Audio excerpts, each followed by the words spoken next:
आज का विषय है गर्भावस्था में 9 महीने और उनके कारक ग्रह के बारे में। प्रथम मास से लेके 10वें मास तक कौन कौन से ग्रह कौन कौन से मास के कारक हैं, कौन सा कार्य करना चाहिए ताकि गर्भ अवस्था में स्त्री को कम से कम कष्ट हो या कोई परेशानी ना हो, कोई अनहोनी ना हो। इन सब विषयों की आज हम चर्चा करेंगे। मानव जाति के में गर्भधान के समय से 280 दिन लगभग इतने दिनों के बाद बच्चा जन्म लेता है। 28 दिन की साइकिल होती है, तो 10 से गुणा करने में 280 के लगभग दिन लगते हैं। प्रथम महीने की जब हम बात करते हैं तो इसका कारक शुक्र है। वीर्य और रज का योग हुआ। यदि मां की कुंडली में शुक्र कमजोर हुए, पीड़ित हुए, तो प्रथम मास में ही कई बार अनहोनी हो जाती है या फिर कुछ ना कुछ परेशानियां तरलता को लेके रहती है। यदि आपकी कुंडली में ऐसा कुछ है या आपको इस कोई परेशानी हो रही हो या होती हो, तो शुक्र से संबंधित उपाय करने से ये परेशानियों में कुछ कमी अवश्य आती है और बच्चे के विकास में सहायता अवश्य मिलती है।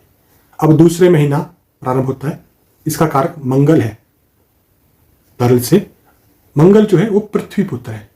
पृथ्वी गंधयुक्ता है, गंधा कहा गया है। पृथ्वी का मुख्य जो गुण है वो गंध है। पृथ्वी में सड़न हो जाती है, यानी गंध आना।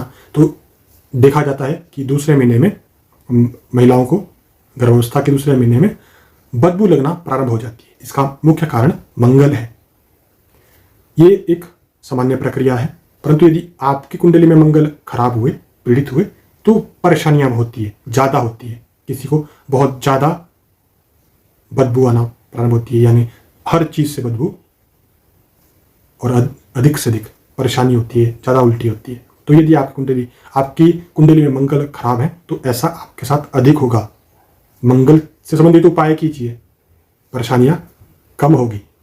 अब तीसरे महीने की बात करें। तीसरे महीने में जो है शरीर में, यानी कि जो एग है उसमें भ्रूण उत्पन्न होने लग जाता है, जीव उत्पन्न होने लग जाता है। तो शास्त्रों में, ज्योतिष में बृहस्पति को जीव कारक कहा गया है। बृहस्पति तीसरे महीने में बृहस्पति कारक है।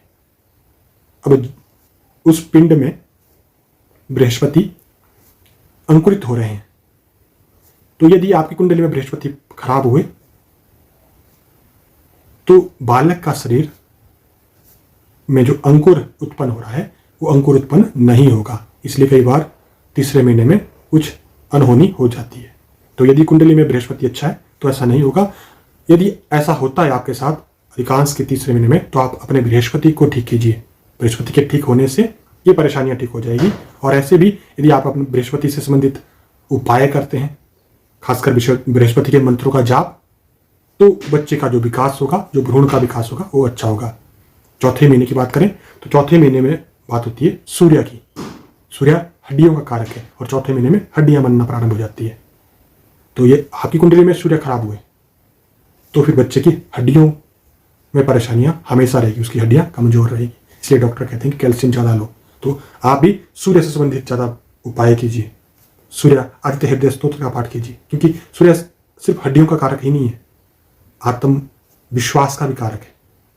सूर्य राजा है। तो यदि कुंडली आपका सूर्य अच्छा हुआ और आपने बालक बालिका जो भी गर्भ में होगा उसके निमित्त यदि आप सूर्य को ज्यादा प्रबल करेंगे, सुबह जल्दी उठ के सूर्य अर्घ्य देना या आदित्य हृदय स्तोत्र का पाठ करना इत्यादि आप करेंगे, गायत्री इत्यादि का पाठ, तो फिर आपका सूर्य मजबूत होगा तो बालक की हड्डियां मजबूत होगी, बालक का आत्मविश्वास बढ़ेगा। अब पंचम मंथ की बात करते हैं तो 5वें महीने में चंद्रमा कारक होते हैं। चंद्रमा मन का कारक है।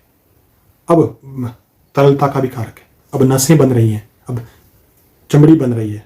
तो यदि चंद्रमा खराब हो तो अब बच्चे को स्किन से संबंधित परेशानियां होती है। तो ये देखा जाता है कि कई बार बच्चा सेंसिटिव होता है, कई बार उससे हाथ लगने से भी कुछ परेशानी उसकी स्किन में आ जाती है। ये क्यों? क्योंकि माँ का चंद्रमा खराब है, माँ की कुंडली का चंद्रमा खराब है। यदि आपकी कुंडली का चंद्रमा खराब है माँ का, तो उसके उपाय कीजिए, बच्चे का मन मजबूत होगा, बच्चे का शरीर मजबूत होगा, उसके शरीर में जो तरल बनेगा वो अच्छी तरह से बनेगा, यानी कि जो खून बनेगा वो अच्छा बनेगा, उसे चमड़ी से संबंधित कोई रोग नहीं होगा। तो ये उपाय चंद्रमा के करने से भी आपको लाभ होगा। अब बात करते हैं छठे महीने की। तो छठे महीने में नाखून, बाल इत्यादि बनना प्रारंभ हो जाते हैं। तो इस महीने का जो कारक देवता है वो है शनि। शनि ग्रह छठे महीने का कारक है। यदि आपकी कुंडली में शनि अच्छा है तो इस तरह की कोई दिक्कत नहीं होगी। अन्यथा आप इसका उपाय करने से भी बच्चे के जो शरीर के अंदरूनी अंग है, क्योंकि इस महीने अंदरूनी अंग बनेंगे, यानी कि बच्चा पुरुष होगा, स्त्री होगा, है ना। तो यदि शनि अच्छा है तो फिर उसमें, क्योंकि ये दो शरीरों का मेल है, जो भी पुरुष होगा उसमें एक आधी स्त्री होगी, आधी पुरुष होगा। जो भी स्त्री होगी उसमें आधा पुरुष, आधी स्त्री होगा। ये पूरी दुनिया में कोई भी जीव है चाहे, परंतु जब जिस ग्रह की ज्यादा प्रधानता होगी वो दिखेगा, यानी कि पुरुष में यदि पुरुष ग्रहों की प्रधानता ज्यादा होगी तो पुरुष होगा, स्त्री ग्रहों की प्रधानता अधिक होगी तो स्त्री होगी, क्योंकि दूसरा ग्रह ढक जाता है। तो छठे महीने में, क्योंकि शनि को हम नपुंसक ग्रह कहते हैं, तो यदि शनि पीड़ित है तो उसके उपाय कीजिए ताकि जो भी बालक उत्पन्न हो वो पूर्ण रूप से उत्पन्न हो। यदि वो स्त्री है तो पूर्ण स्त्री हो, यदि पुरुष है तो पूर्ण पुरुष हो। इसका विशेष ध्यान रखें। अब बात करते हैं सप्तम मास की। सप्तम मास में बुद्धि उत्पन्न हो रही है, विकास हो रहा है बालक का, तो बुध इस मंथ के, इस महीने के कारक देवता हुए। बुध के उपाय कीजिए। यदि आप चाहते हैं कि आपका जो बालक बालिका हो वो इंटेलिजेंट हो, उसमें बुद्धि से लेके कोई भी विकार ना हो, पढ़ने में अच्छा हो, तो आप स्वयं अपने बुद्ध को ठीक कीजिए और अधिक से अधिक ऐसे शास्त्रों का अध्ययन कीजिए, ऐसे पुस्तकों का अध्ययन कीजिए जो आप चाहते हैं कि आपके बच्चे के अंदर वो संस्कार उत्पन्न हो, क्योंकि अब संस्कारों का उदय हो रहा है।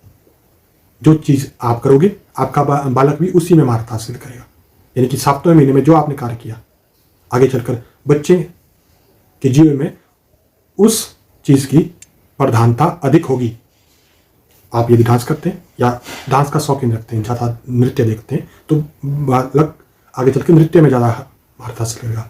यदि आप गाना गाते हैं, आप शास्त्रों का अध्ययन करते हैं, आप जो भी विषय में आप सोचोगे वही आगे चलकर बच्चे के जीवन में अधिक प्रभाव डालेगा। तो अपने बुद्ध को ठीक कीजिए और अपने संस्कारों को ठीक कीजिए, आपके बालक के संस्कार भी अच्छे होंगे।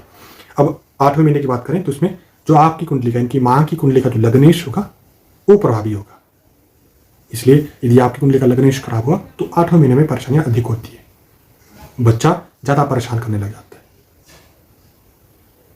तो लग्नेश का ठीक होना या लग्नेश को ठीक करने से जो 8वें महीने की परेशानियां हैं वो आपकी ठीक हो जाएगी। 9वें महीने में फिर चंद्रमा कारक होंगे, तो फिर चंद्रमा के उपाय करने से भी जो भी कष्ट होंगे वो ठीक हो जाएंगे। और 10वें अंतिम मास की बात करें, उसका कारक सूर्य है। यदि सूर्य पीड़ित हुए तो पहले आप बालक को हड्डियों की परेशानी और फिर आगे चल के भी कोई ना कोई परेशानियां रहती है।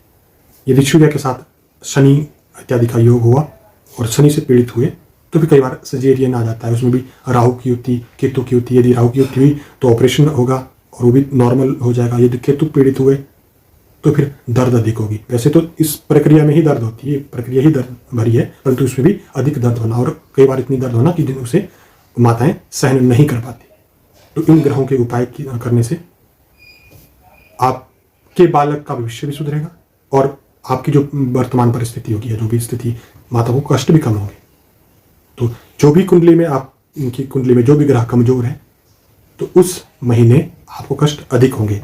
उनका उस महीने उपाय करने से यथासंभव उपाय कीजिए। आप मंत्रों का जाप कीजिए, उस ग्रह से संबंधित मंत्रों का जाप कीजिए, आप दान कीजिए। अधिक से अधिक वैसे आपको जाप करना चाहिए। अगर आप जाप नहीं कर सकते तो आप उन चीज़ों को अपने जीवन में अपनाइए, जैसे सूर्य से संबंधित कैल्शियम, चंद्रमा से तरल को आप ज़्यादा अपनाइए, पानी, है ना। और बुध है तो आप इंटेलिजेंस कुछ अधिक अच्छा साहित्य पढ़िए।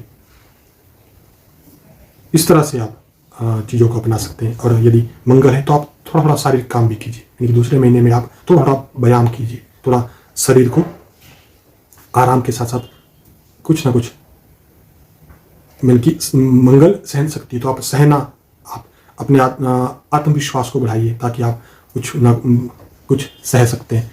ऐसे करने से भी आपके ग्रह ठीक होंगे और बालक का सुगमता से जन्म होगा। कष्ट तो इस प्रक्रिया में होते ही हैं, परंतु उन कष्टों को कम करने के ये उपाय हैं। आशा करता हूँ आपको अच्छे लगे हो। यदि अच्छे लगे हो तो वीडियो को शेयर, लाइक, कमेंट और चैनल को सब्सक्राइब अवश्य करें। मिलते हैं नई वीडियो में, तब तक के लिए जय श्री राम।